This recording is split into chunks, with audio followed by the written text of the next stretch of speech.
오늘 이렇게 인사하시죠. 내가 당신의 힘이 되는 존재가 되겠습니다 하고 서로 인사하겠습니다. 서로 인사하시죠. 내가 당신에게 힘이 되는 존재가 되겠습니다. 네.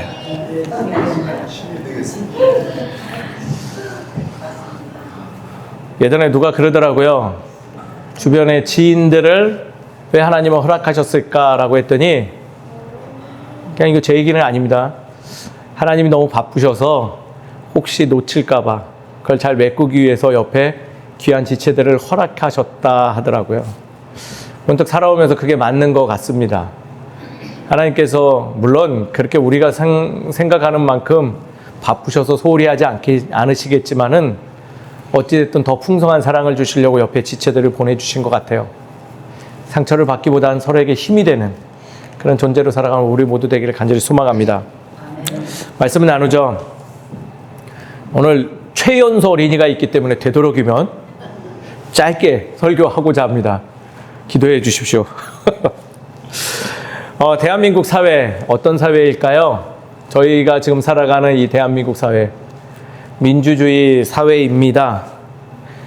외형상으로는요 민주주의며 또한 이 안에는 종교의 자유가 보장되어져 있고 이 안에 다양한 종교와 또 사상과 여러 가지 의견들이 공존하는 평등한 사회라 합니다.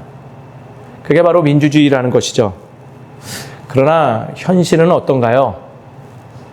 사회 곳곳에는 우리가 잘 알듯이 불평등이 존재합니다. 사회까지 갈 것 없이 우리 종교계를 보고 있노라면 특히 우리가 몸담고 있는 기독교, 개신교 사회로부터 이러한 이야기들을 종종 듣습니다. 너희는 참 배타적이야.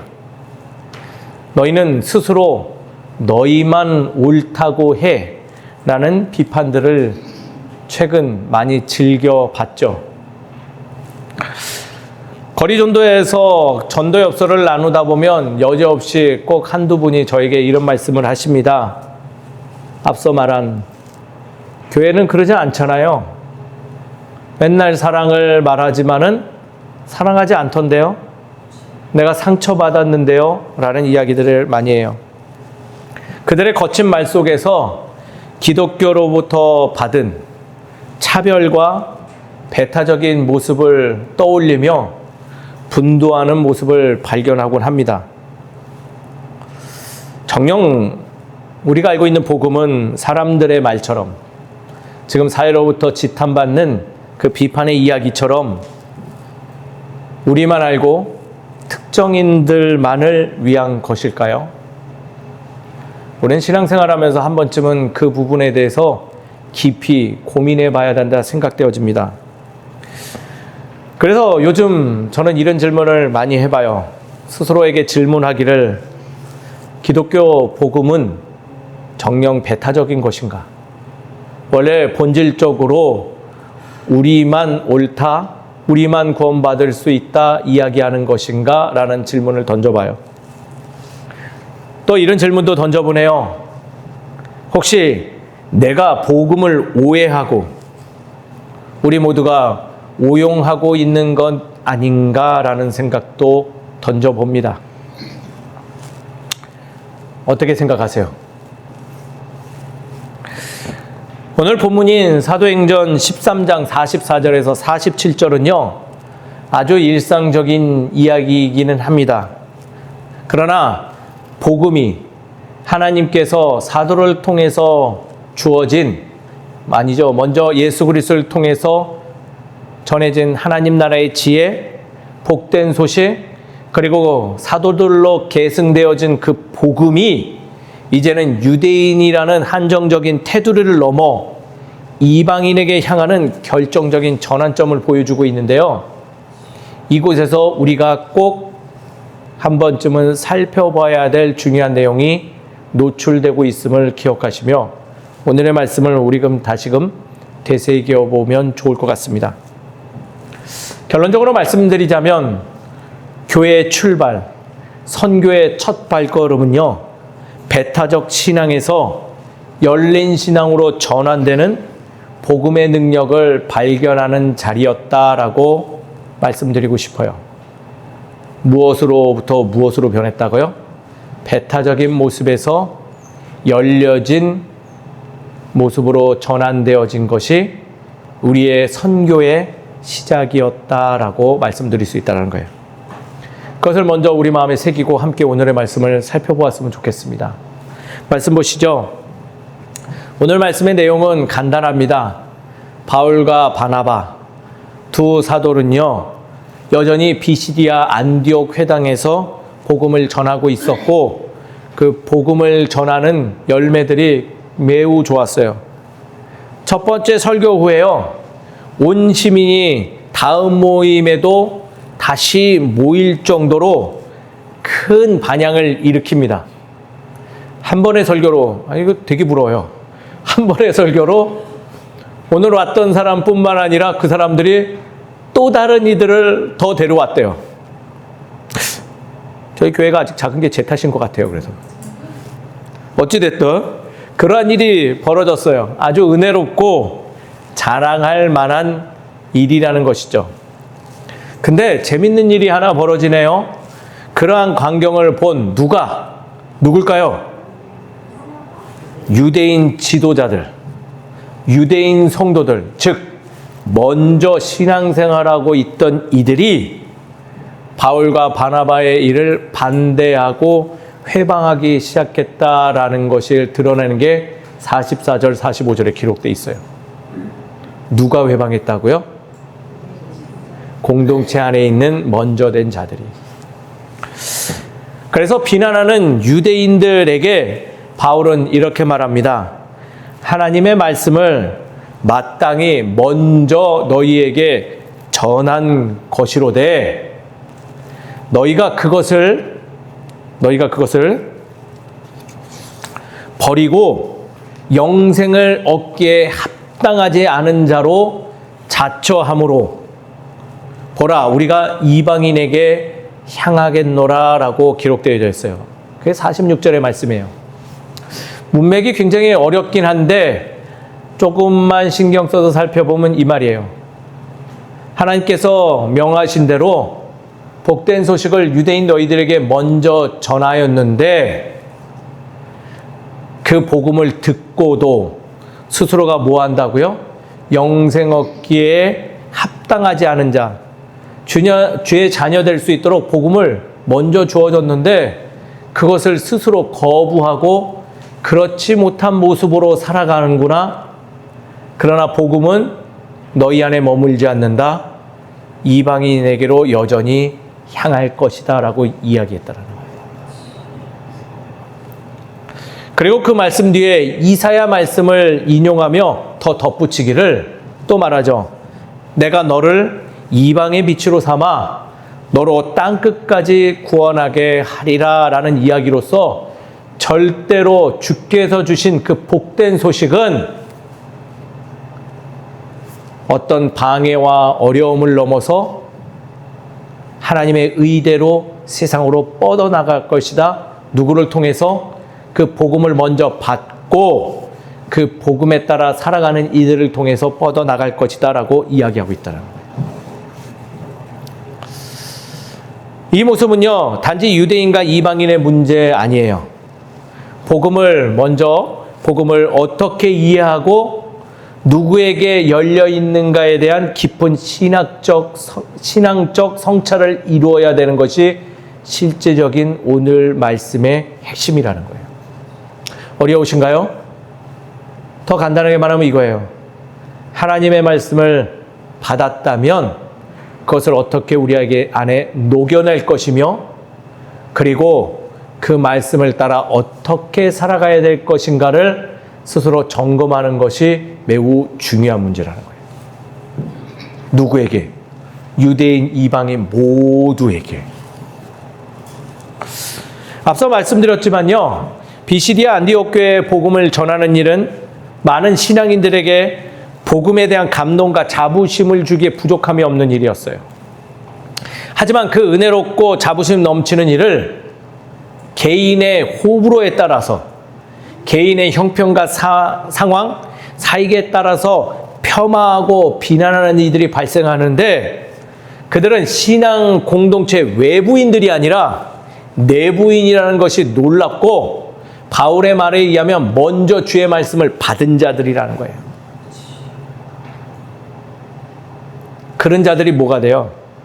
자신도 인지하지 못한 채 하나님의 의와 다른 길로 갈 수 있다라는 거예요. 이 말씀을 찬찬히 있는데 예수님의 가르침이 하나 떠올랐어요. 포도원 품꾼 이야기죠.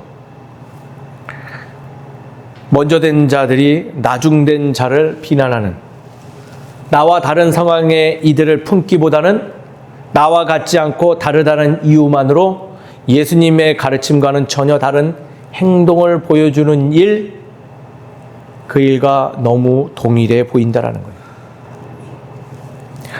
그것도 이방인에게 복음이 전해지는 그 시작점에서, 큰 은혜의 물결이 일어나려고 하는 그 시작점에서 벌어졌다는 것은 참으로 놀라운 일이며 중요한 문제라는 것을 우리에게 알려주고 있다는 거예요.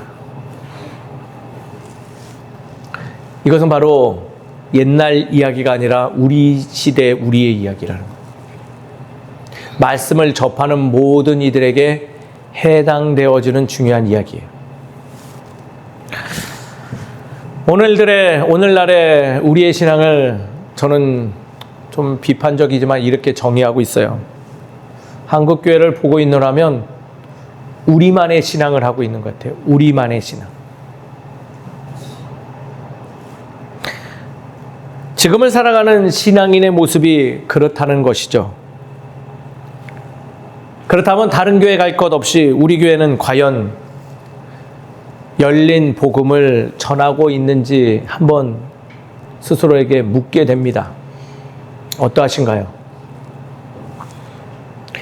아쉽게도 그러지 못한 경우 숨기고 싶은 모습들이 종종 존재한다고 생각합니다.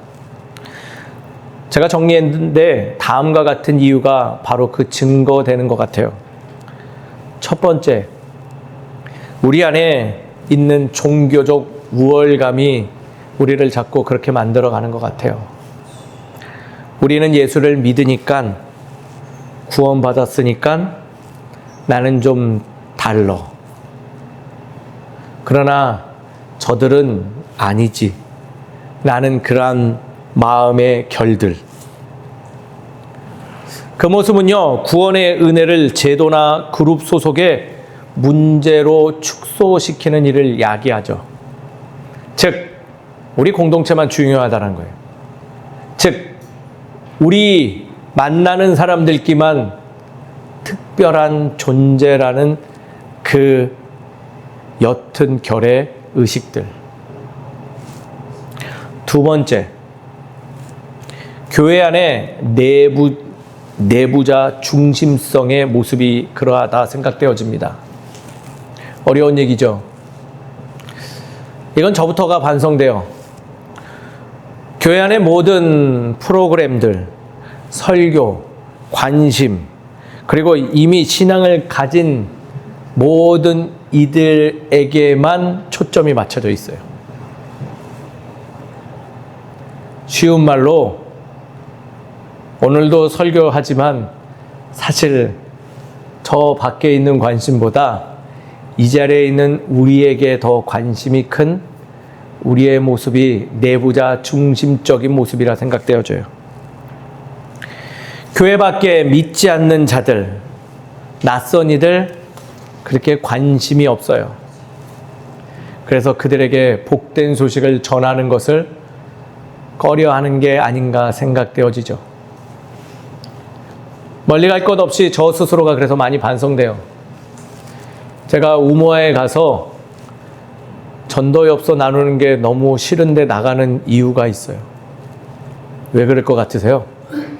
후원해 주니까요? 아니에요.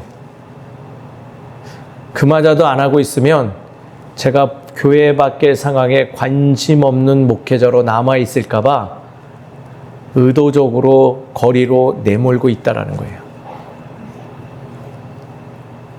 우리는 교회 안이나 교회 밖에 모든 관심들을 균형을 이루어야 된다는 거예요. 마지막, 다른 문화와 타 종교에 대한 경계가 너무 높아요. 아닌 것 같으세요? 그렇잖아요. 이주민들, 백인이면 좀 괜찮겠죠. 혹시 우리 교회 갑자기 아프리카 흑인의 허름한 이가 들어오면 어떠실까요? 즉, 외국인 노동자들, 아니면 국적을 취득하지 못한 난민들, 이웃 종교인들, 우리가 얼만큼 그들에게 열린 마음을 가지고 있을까요? 불완전하지만 아직 정리되지 못했지만 사회의 범법자들, 성소수자, 그리고 또 우리랑 이념이 다른 사람들, 이런 자들이 예배에 참석한다면 기쁠까요? 아마 노골적으로는 아니어도 우리 마음에 불편함은 좀 있을 거예요. 아니면 배척하고 싶은 마음이 있을 거죠. 바울은 오늘 말씀에서 유대인들의 폐쇄성과 시기를 이렇게 정의합니다. 영생에 합당하지 않은 자로 자처하는 이들이라고 정의해요. 다른 말로 바꾸면 스스로 구원을 박차버린 사람들이라고 말하죠. 자기 중심적 배타성은 복음과는 결코 어울리지 않음을 명백하게 밝히는 그러한 말씀이라는 거예요. 오늘 말씀을 통해서 우리는 스스로를 점검해 보아야 됩니다. 사도 바울의 말처럼 우리는 영생에 합당한 자로 살아가고 있는지 점검해 봐야 돼요. 즉, 나는 주의 자녀로 주의 말씀대로 모든 이들을 포용하는 마음으로 살아가고 있는지를 점검해 보고, 또 내 안에 연약함과 부족함이 있다면 그래도 완전하진 못하더라도 그들을 향해 열린 마음을 갖고자 애써 봐야 되는데, 그것이 내게 유익이 되는 복된 소식이다라는 거예요. 마지막으로 사도 바울의 오늘 담겨진 의정 중에는 이것도 있습니다. 때가 되면 하나님의 영광이 드러날 터이니 복음이 갇혀있다 생각하지 말고 담대하게 주께서 나아가는 길로 나아가라라고 이야기하고 있다는 거예요. 이 말은 뭐예요? 시간이 걸릴 뿐인지 하나님의 영광은 드러나니 그것을 아니다 하지 말고 그것을 지켜서 나갈 것을 우리에게 촉구하고 있다는 거예요. 사랑하는 성도님 여러분, 늘 말씀드리지만 열린 마음으로 모든 이들을 수용할 수 있는 우리 되기를 주의 이름으로 축원드립니다. 그래서 우리가 비난보다는, 비판보다는, 또 판단보다는 관찰하는 게 중요하며 존중해 주는 게 중요하며 인정해 주는 게 하나님께서 우리에게 요청하신 영생에 합당한 자의 모습이라는 거예요. 그 모습을 소유하여 아름답고 주님께서 기뻐하시는 공동체 되기를 주의 이름으로 축원드립니다. 그럼 오늘 말씀을 적용해 우리는 어떤 삶으로 살아가야 될까요? 즉, 열린 신앙으로 전환하기 위해서 다음의 모습들을 우리가 즐겨 행하길 소망합니다. 첫 번째는요, 나만이라는 생각을 좀 내려놓고 겸손한 신앙으로 전환하는 우리 되길 소망합니다. 말로는 다 아시겠죠? 사는 게 힘들어서 그렇지. 겸손한 신앙이 돼야 돼요. 그러면 그 겸손한 신앙은 뭘까요? 복음은요, 특정 민족, 문화, 언어, 계층의 소유물 결코 아닙니다. 복음은요, 모든 사람을 위한 하나님의 의입니다. 사랑이에요. 이건 저의 이야기 아니에요. 디모데전서 2장 4절에 기록되어져 있어요. 하나님은 모든 사람이 구원받기를 원하신다. 이것이 복음의 결론적인 이야기예요. 누구를요? 이승현이요? 목회 열심히 한 이승현? 아니면 잘생긴 우리 문준 성도님? 아니에요. 모든 사람이에요. 중요한 문구가 모든 사람이 구원받기를 원하신다. 이게 복된 소식이라는 거예요. 그럼 우리가 모든 사람이 무엇인지 잘 아는 게 중요하겠죠. 시연아, 모든 사람이 누굴까? 이주영, 모든 사람이 누구야? 모든 사람. 그래, 참 자신감은 높이 평가한다. 이주원이 모든 사람이 누구야? 온 전 세계 사람. 예. 모든 사람은요, 이러한 사람입니다. 동의 안 하실 수 있어도 이 사람도 포함되어 있는 거예요. 나에게 도움이 안 되는 존재도 모든 사람에 속합니다. 나에게 피해를 입히는 존재도 모든 사람 영역 안에 들어가요. 공동체에 불필요한 존재도 모든 사람입니다. 혐오감을 불러오는 이들, 즉 정신 이상자, 장애인, 성소수자, 범법자, 약물 중독자, 또 절대 들어가야 되면 안 되는데 어떤 이가 말한 것처럼 늙으신 분들, 또 타 종교인, 다문화 가정의 사람들, 이들 모두에게 하나님의 구원 계획은 열려 있는 것입니다. 나만이 구원받을 수 있는 존재가 아니라요, 하나님은 그들 모두가 구원받기를 원하시는 거예요.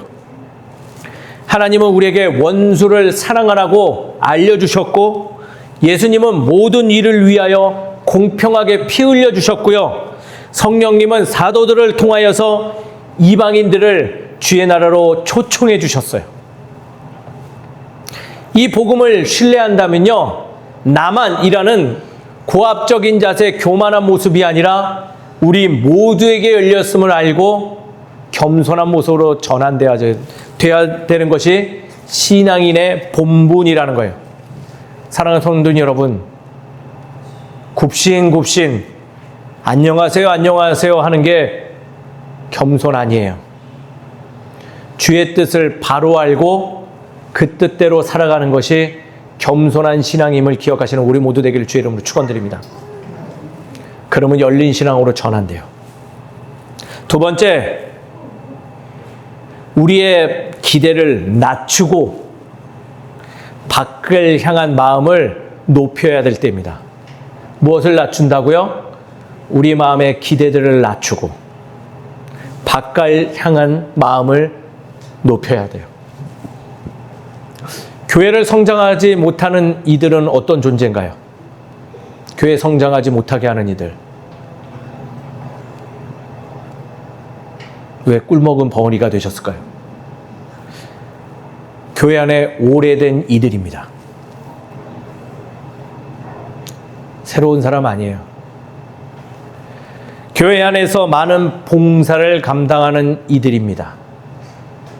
왜 그럴까요? 놀랍게도 이들은 무의식적으로 공동체의 성장을 방해합니다. 악의적인 마음으로 그러한 경우는 거의 없어요. 거의 없어요. 대부분 앞서 말한 것처럼 뭐라고요? 무의식적으로 그렇게 돼요. 나도 모르게 그렇게 되어지는 상황을 만들어 간다는 거예요. 누군가와 우리가 함께 하기를 간절히 바라지만요, 너무 오래되고 너무 친하여서 그분들끼리만 단단하게 묶여 있기 때문이죠. 왔으면 좋겠어요. 그러나 이 안에 있는 분들하고만 친해요. 새로운 이들은 그들을 보면서 나는 속할 사람이 못 되는구나 라고 스스로 생각하고 발걸음을 돌리게 되는 경우가 비일비재하다는 거예요. 이방인에게 향하는 바울처럼 교회는 찾아오기를 기다리는 것이 아니라 애써 찾아가는 공동체가 되는 것이 복음을 든 신앙 공동체라는 거예요. 말씀은 단순히 공동체 밖으로 나가서 새로운 이들을 만나라는 생각에 국한되지 않아요. 공동체 외부와 내부 모든 영역에서 살피고 꼼꼼하게 그것을 적용할 수 있는 지혜로움과 균형감이 있어야 된다는 거예요. 외부로는 전도와 선교로 다가가고 있다면 내부적으로 섬김과 교제와 환영과 겸손으로 서로를 품을 줄 알아야 된다는 거예요. 이는 곧 복음이에요. 하나님의 높은 뜻임을 기억하는 우리 모두가 되기를 주의 이름으로 축원드립니다. 마지막, 낯선 이들을 품는 용기를 소유해야 될 줄 믿습니다. 용기 있으셔야 돼요. 신앙생활을 하면서 쫄보 되시면 안 돼요. 용기를 가지세요.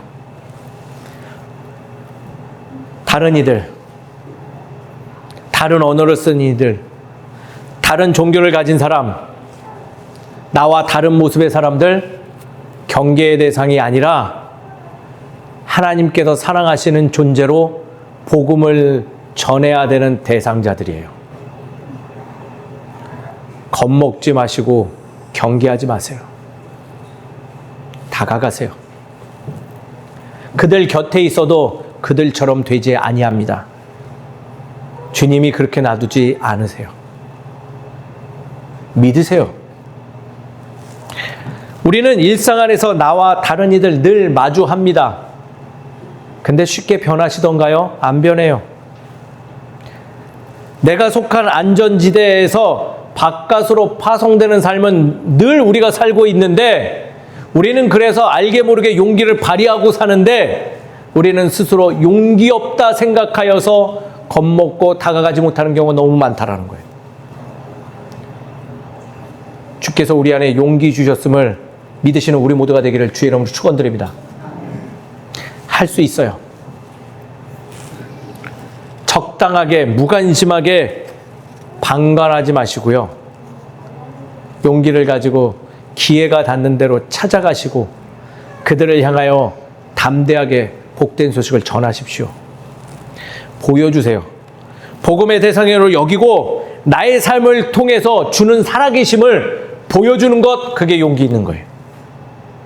와, 나 용기 있어! 맨날 이주연이 집에서 막 이러면서 아빠 근육이 있는 것 같아. 하나도 없어요. 그래도 사람이 움직일 근육을 다 주었습니다. 용기도 그래요. 우리 안에 있는 거예요. 이렇게 보여주지 않아도 우리 안에 용기 있으니 담대하게 가십시오. 내 삶을 자랑스럽게 여기고 보여주십시오. 그게 복음에 합당한 일이다라고 사도 바울은 우리에게 보여주고 말하고 있다는 거예요. 그리고 그 용기 있는 삶을 누리시면 그것으로 충분하게 복음을 전하는 축복의 통로자 된 삶을 살아가십니다. 말씀을 정리하죠. 본문 마지막 절은 이렇게 전합니다. 내가 너를 이방의 빛으로 삼아 너로 땅끝까지 구원하게 하리라. 아멘. 누구를요? 너를, 우리 모두를 그렇게 사용하시겠대요. 오늘날 교회는요, 모든 이들의 빛이 되어야 됩니다. 우리 안에 빛대봐야 눈만 아파요. 서로에게 빛이 돼야죠. 세상으로 나가시죠. 자신만의 등불이 아니라 세상을 향해 밝혀진 등불이 되어 세상 어두운 곳을 다 물리치는 존재가 되어야 될 줄 믿습니다. 얼마 전에 교회 간판 LED를 문주인 성도님이 갈아주셨어요. 이 뒷골목이요, 저녁에 오면 되게 환해졌어요. 누가 지나가다 하루는 이 말을 하더라고요. 아, 이거 있으니 밝아서 좋다. 사랑하는 성도님 여러분, 우리 교회가 이 지역사회와 우리의 삶의 자리에 그런 존재가 되길 주의 이름으로 축원드립니다. 이것을 꼭 기억하며 신앙의 기쁨을 가지고 살아가는 우리 모두가 되기를 간절히 소망합니다. 기도하시죠. 고맙고 감사하신 하나님, 말씀을 통하여 우리에게 기쁨을 허락하심을 감사를 드립니다. 그러나 우리의 부족하고 연약한 모습도 발견했습니다. 주님, 우리가 좀 더 용기를 가지고 겸손한 모습으로 세상을 향하여 우리의 마음 문을 열고 많은 이들을 주의 곁으로 인도할 수 있는 축복의 통로자로 살아가게 하여 주시옵소서. 더 이상 나 홀로만의 문제 가지고 아둥바둥하는 모습으로 살아가기보다는 함께 누리며 서로 만족하는 모습으로 살아가길 소망하오니 주님 우리를 도와주시옵소서.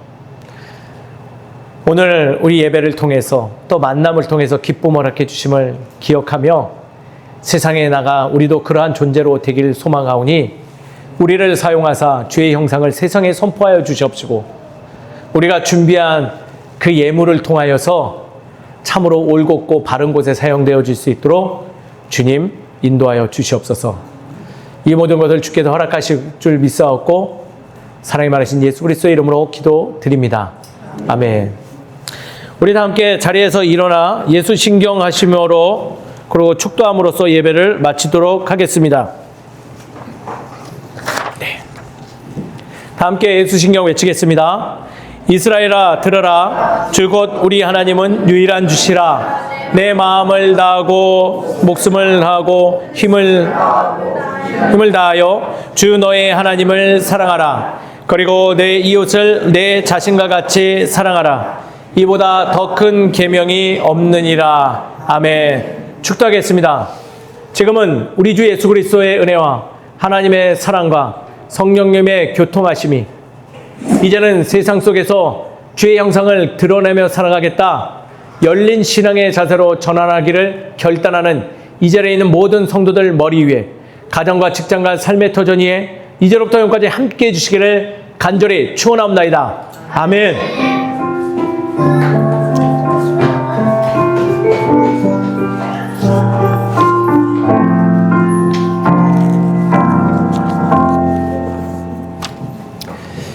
예배 마쳤습니다. 하나님께 영광의 박수 올려드리도록 하겠습니다.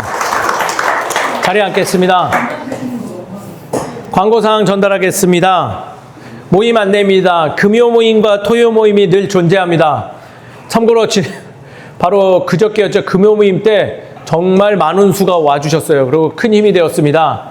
앞으로 금요 모임이 더욱더 발전하는 그런 모임 되길 소망하고 더불어서 토요 모임도 그러한 모임이 되기를 간절히 소망합니다. 그래서 꼭 기억하셔서 참석해 주시면 좋겠습니다. 두 번째 광고입니다. 다음 주에는요. 주일 예배를 이곳에서 드리지 아니하고 한우리교회에 가서 연합 예배로 드려집니다. 다음 주 이동함에 있어서 어떻게 이동할지는 오늘 식사 교제하시면서 서로 이야기 나눠주시고요. 이광래 권사님하고 조은희 성도님 같은 경우 여기 교회에서 출발하니 어떤 차량을 이용해서 하실지 오늘 꼭 이야기 듣고 가시면 좋을 것 같아요. 그래서 누가 이곳에 와서 좀 픽업해서 가실지 그런 내용들을 같이 이야기 나누시고 움직이시면 될 것 같습니다. 그래서 동일하게 25년도 6월 29일 11시까지 11시 전까지 오시면 될 것 같습니다. 그리고 예배를 하신 후에 뭐 상황이 있어서 급히 귀가하시는 분들도 있겠지만은 되도록이면 식사 교제 하시고 그 교회 성도들을 이번에 좀 부탁을 좀 하였거든요. 남아서 교제할 수 있는 분들과 함께 이야기 좀 나누고 돌아오시면 좋을 것 같습니다. 아셨죠? 아무도 그냥 대답을 안 해주세요. 저울로 얘기하는 것 같아요. 자, 마지막 세 번째입니다. 7월 첫 번째 주에는요, 그 7월 6일이거든요. 명예집사 임명식이 있습니다. 명예집사. 대상자는요, 김백수 성도님하고 조은희 성도님입니다. 물론 시무집사는 아닙니다. 왜냐하면 자격이 안 되는 것이 아니라 나이가 저는 시무를 감당하게 이렇게 좀 초과하셔서 그럼에도 불구하고 우리에게 존경의 마음으로 집사 직분을 드리고자 합니다. 그래서 그날 뭐 하면 될까요? 기쁜 마음을 소유하고 와서 뜨겁게 축하해 주시면 됩니다. 아셨죠? 그리고 중요한 거, 두 대상자 분들은 결석하시면 안 돼요. 우리가 축하의 자리를 마련했는데 주인공이 빠지면 그것처럼 난처한 게 없습니다. 물론 잘 오시지만은 그날 꼭 오셔서 꼭 축하받으셔야 됩니다. 아셨죠? 그래서 그날, 두 날 명예 집사님 직분이 허락될 것 같습니다. 또 우리 문주인 성도님, 결단을 내려서 후에 꼭 문주인 성도님도 직분을 감당하시는 우리 성도님 되시길 간절히 소망합니다. 아셨죠? 한 가지, 광고에는 없는데 한 가지 좀 전달하도록 하겠습니다. 제가 금주에 급하게 요청드리는 겁니다. 데일리 브레드를 좀 한 주간 좀 쉬어가도록 하겠습니다. 제가 이번 주 중에 뭐 놀라지 마세요. 깜짝 놀랄 일이 하나 벌어진 게 아무것도 아닌 검사 받으러 갔다가 병원에서 한번 잠깐, 이등치에 쓰러졌습니다. 겁이 많은 것 같아요, 제가.